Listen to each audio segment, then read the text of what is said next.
just real briefly, want to shout out to the student section. Man, that was pretty amazing. Matter of fact, getting an opportunity to go back and watch the film, couldn't keep but looking at that end zone. And both end zones were incredible. So, man, that the new end zone seating and the students being in the end zone is something really special. And so that was something that was the highlight of the evening, and something that was pretty cool. So that's something that really stuck out to me, and obviously that's going to really make this place a very difficult place to play. Questions? Joe, here.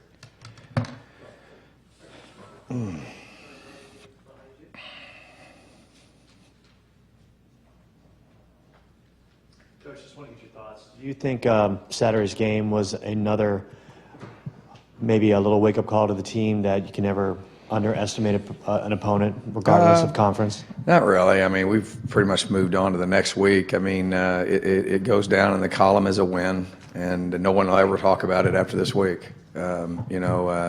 Obviously, very difficult, like I said before, very difficult scheme to play.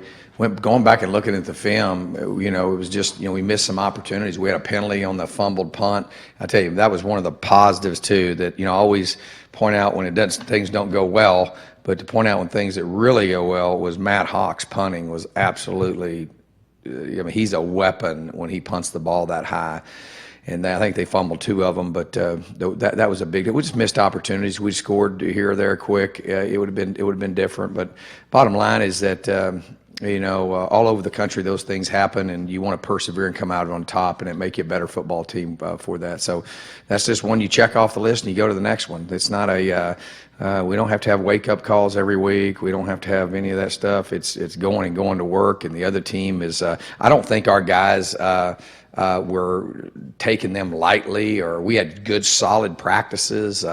We come off playing a really difficult road game. Things are never easy, and I think obviously there's some things we've got to work on and get better at, and but we did improve in a lot. I thought we improved dramatically in special teams, and our return games were pretty explosive with a lot of different returners. I thought we punted the ball incredibly. Obviously, Zane is kicking the ball off. That is a major factor when we get into conference play, to have the ball kicked off like that. I thought we made lots of strides there and getting better. We struggled with some assignments against the triple option and a team that run it pretty good. And so we basically, like when I got done, we gave up a little over 330 yards of total offense, and we gave up 345 or 375 against Navy. And the difference was we scored. And so that type of offense is, anybody that really knows football, is dramatically different. It's 3rd and 8, and they're running it's a completely different game than what we play. And matter of fact, I've got a major opinion on that I think when we talk about safety of our players, they should make it illegal to cut within the line of scrimmage. We talk about taking care of kids, and you got guys taking on somebody, and somebody's cutting their knees. That's just that shouldn't. I mean, really. I mean, if you want to get into safety, and I know there's a big focus on that. That's something that they should make illegal. And obviously, we got a lot of people hurt because of that. And so that scheme was very difficult. You know what? Hey, our guys showed great heart and determination to finish and win. And so that's about it. Our guys had a great practice today. We're moving on, and that's for you guys to fill up paper and talk about all that crap that don't matter. But you go win. Are we playing our best football? No, we're not. We got to get better. And there's some things that we can do. That we got to get faster with our tempo. But we have a solid group of guys that that I still there's not any wavering on our part on what we're doing. Don't apologize for anything. We'll look and play every game, and then evaluate at the end of the season. So. It's a win, and I'll tell you this, it could have been a lot worse. A lot worse is losing. So it was a positive. To face adversity like that and win is good. And you guys know that. I hate those games. because it's a very difficult deal because and you know, like playing A&M was a really positive because of the atmosphere and all that. Now you go in and you're playing that totally different thing. It's kind of hard to swing back and forth. So we probably didn't do as good a job as a staff preparing them, and we had less time to do it. So. But I feel good about it because the way our guys responded and went and got, you know, overcome a lot of adversity and won the football game. But lots of positives. The punting game, Matt Hawk, special teams. You know, I don't know. We ran the inside zone really well. Hopefully we can get guys healed up and get guys back on the field. That's the biggest negative coming out of that game. I'll tell you. I'm not worried about anything else about what their mindset is or anything. I'm worried about guys getting healthy because we got a lot of people that are not. Speaking of that, can you update us on Kalen Balaji, who's out of practice, and also Armand Perry? Yeah, you know, I don't know exactly what you know, where we're at as far as. I'll know more today. I'll be able to tell you a little bit more tomorrow about where each person is. A lot of ankles, a lot of you know, rolled up ankles and stuff like that because of and not really the cut blocking, but the post chop blocking. And there was a lot of that in that game, and it got called once, but there was quite a few of it, quite a bit of that in there. So, but Kalen was at practice today and feeling better, and obviously, you know, I don't know anything more than that, and we're hoping to get him back sooner than later, and we'll have a little bit more idea of where we are with all the other guys specifically tomorrow. We didn't really practice. We practiced, but we weren't in pads today. So we're trying to give them an extra day to heal up a little bit. Todd, can you talk about the spark you got from Tim White and Cody Cole with their plays in the fourth quarter? Yeah, I'll tell you one thing now. Our quarterback, he makes some incredible throws, and that's one thing that's really encouraging about it. And then Tim, obviously, is a guy that's a dynamic player. I thought he did great things. I think he's going to do some great things in the return game. So he was very dynamic for us. We need him to, you know, that's the biggest thing too. You know, we need some explosive plays, and that's something that's been slow going that we should be able to generate with getting guys in open spaces. It's hard to go 13 plays and execute and score all the time. So, you know, that's something we've got to look at. The other side of it that's been tough for us is trying to keep everybody healthy. You know, we've had 2 new tackles the first game, then we have a new tackle the second game, and I mean, we got another guy hurt there. I mean, so we got to keep guys healthy so we can practice and keep getting, you know, and improve and get better. So, but Cody Cole did a great job. I think he's probably playing a little bit too many snaps. I mean, he was pretty gassed. But, man, he's doing a great job. And I told you that at the beginning of the year. I thought he was in a position to really have a solid year and that was one of the best throws, one of the best catches on the second to last touchdown, I believe it was. So both those guys did a great job. Todd, you guys were excellent last year at ball security. It's been kind of an issue the first 2 games. Any particular reason why? I don't know, but I know one thing. I'm not happy about it. You know, you're exactly right. That's a good observation because we've put the ball in jeopardy more in 2 games than maybe we did the entire season last year. Not just the time we've turned it over. You know, we fumbled the ball 5 times in the first game, lost it twice. Just putting the ball on the ground, and you know, we had it's 21-7 with 2 minutes and something left in the half. We've got the football. We just made a first down. You go down and make 28-7. Now it's a regular deal, and turn it over on your own end. That's the 2nd week in a row that we've done that. And so we got to take care of the football and not put the ball in jeopardy. We're bobbling punts. We bobbled 2 punts that could have been catastrophic for us. So it's something we start practice with every single day. And it's the most important thing. You know, some of the things that we've done that's helped us win football games is probably the most important stat has been that we've been one of the top 3 or 4 in the country in turnover ratio over a 3-year period. And that is critical. That's getting takeaways, and that's taking care of the football. And we've had, I think our running backs have been one of the best, you know, in taking care of the football. But we had, you know, a fumble at running back in week 1, and we had, you know, the fumble the other night. So it's something we've got to emphasize and continue to emphasize, and nothing is more important than that in ball security and taking care of the football. So that's something that we start practice with every day, and we end practice with it every day. and something we've got to improve upon, because those are the things that when we come in and sit down and talk, the first thing I talk to the offensive staff about is two things. Tempo, we're not going fast. We need to be going fast. We got to get our tempo going, and two is ball security. And obviously the issues that, I felt like, we've done some good things. I think we established the inside zone a little bit better the other night. I thought that was good. But the ball security is a major issue. And then, we need to hit some explosives. And that's, yards after catch, hitting guys on the run. And they were kind of bailing off the other night. We just could, just take the short passes, stuff like that. So some of that stuff are things that, and obviously we wanted to really work on running the football. And I think we made some good strides there and got better. But those are kind of the things that I talked about: tempo, ball security, and explosives. That's the thing we need to work on. It's too hard to drive the field all the time. You got to get some cheap ones and manufacture some of those. Coach, following up on that, with regard to the tempo issue, how much of that is not getting into first down kind of rhythm? And then are you guys kind of settling in still with your personnel, especially given some of the injuries or the unavailability of players who kind of play multiple types of roles? Yeah, I'll tell you what's been very disruptive for us is, obviously we lose Kalen the day before the first game. Now we got Gump has an issue. You start having some, those are guys that are key players in what we're trying to accomplish. And then, Nick Kelly didn't practice last week all week. We had, Evan didn't practice all week last week, and you got to practice. And so one of the things that's kind of been a disruptive for us is just nagging injuries, not things that are season ending, just nagging injuries.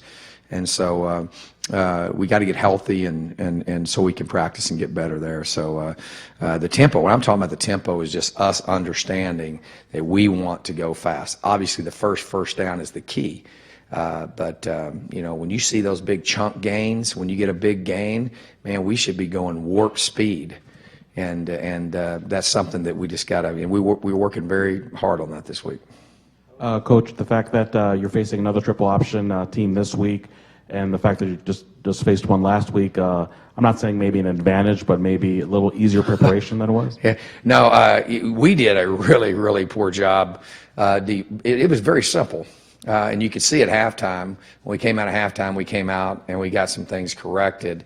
We were basically just, running up the field and just kind of, doing a little freelancing. And you can't do that, especially against a triple option team, because, the dive's the first thing you got to stop and all that. So this is a different triple option team. It's not an under center. It's not a Navy flex bone deal. This is a gun triple option type attack. Their quarterback and running backs are faster. And so it is a challenge. It's got to help because we've gotten quite a few reps at the option, but I don't know how much it helps you going in the season.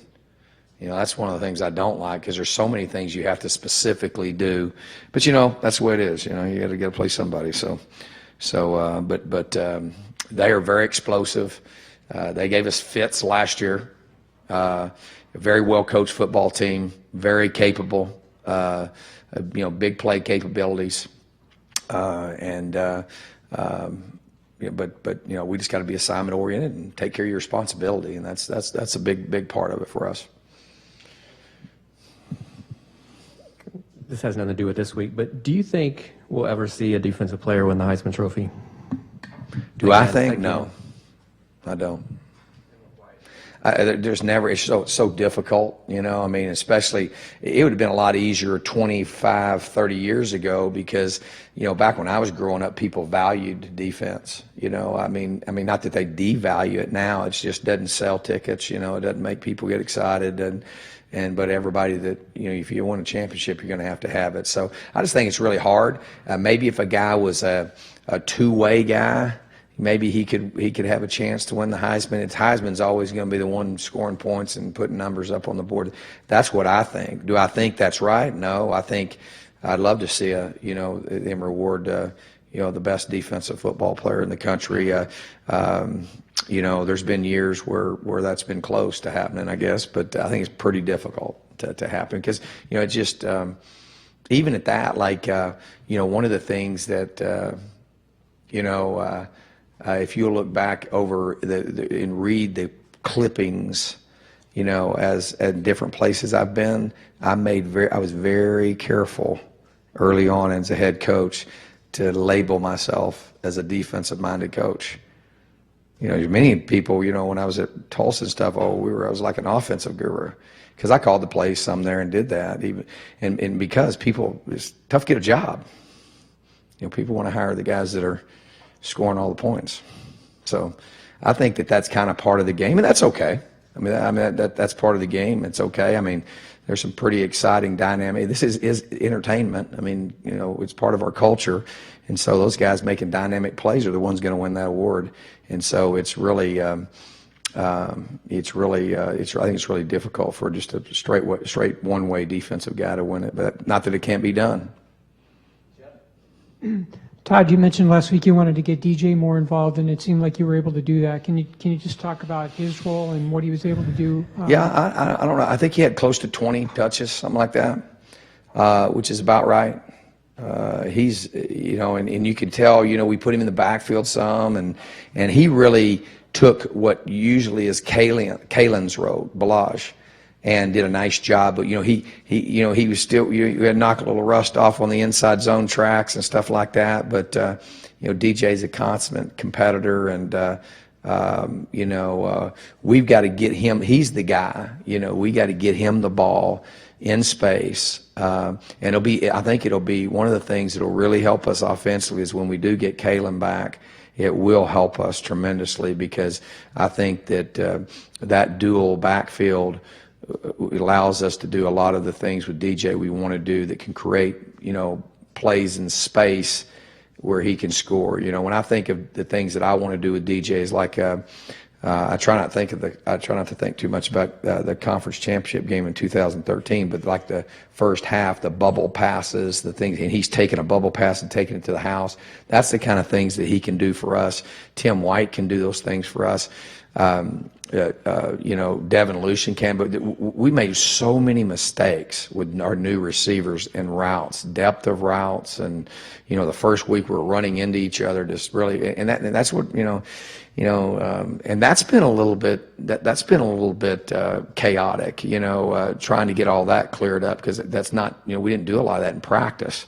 So I think the key for us is with DJ is getting him the ball and trying to get him the ball in space as well. But he's a guy you need to hand it to, give it to him on a speed sweep, but he can run the ball inside as good as anybody. And he's really tough and physical. He's got great ball security. But I like to see him catch some hot passes, some screens, some bubbles, and let him get out there and get running. That's one of the things that I want, that we need to get going is just more opportunities, getting the ball, catching the ball quick, and letting our guys run with it. So that's something we're trying to work on. Coach, how big is Friday's game, being that it's the final tune-up before conference? It's every game's a big game. We our focus is to get better every day, every rep. You see the sign over there on the wall. We're trying to be 1-0. We hadn't said anything about being 2-1, just 1-0. That's what we're trying to do. And obviously, this game is important to us to gain momentum going into conference play that starts off in a big way. So, our big thing is, hopefully getting guys healthy so we can practice a little bit the next 2 days, and then coming out and playing to our potential. And we've done some good things to this point, but we hadn't played to our potential. And we need to get things hitting on all strides instead of playing good here or good there. But we've had a lot of positive things and positive signs. But this game's important, just like any other game. But it's very, very important that we have momentum going into the conference play the next week. Coach, over here, where do you think Mike's confidence level is at right now? Just 2 tough games to start off the season. Where do you think he's at confidence-wise? Mike Berkovici. Okay. I think his confidence is very good. I'm gonna tell you this, that ain't the problem. We got a real quarterback. Quarterback is really good. I mean, can really locate the ball, really make good decisions. Obviously, you know, he's very coachable. He's like having a coach on the field. You know, I've been very impressed with where he's at. And, you know, I mean, being a quarterback is like anything. I mean, when you're in a leadership role, I like that he doesn't get too high, doesn't get too low. But I like his intensity. I mean, he's got some passion. I mean, he's a passionate guy. You know, I kind of watch how he does it, things that he does, and he's not a guy that's easily wavered. You know, he's you know, waited his turn.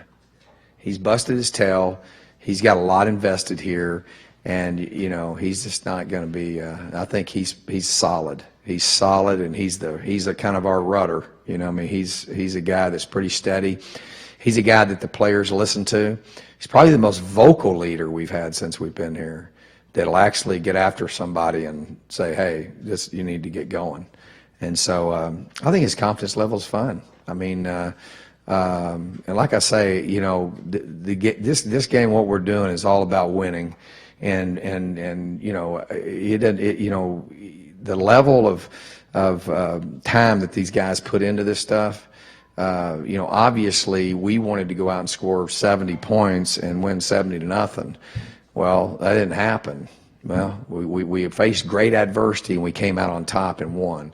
Mike's confidence is great. I think the key for us is, you know, we've had some misfortune a little bit as far as with people getting sick and with some injuries and stuff like that. We got to get that behind us and get some consistency in what we're doing, and I think that'll help us a great deal. So this week is big we need to go out and play our best football game, because this is where it's building up to, because it's after this week it starts counting, and it counts big time.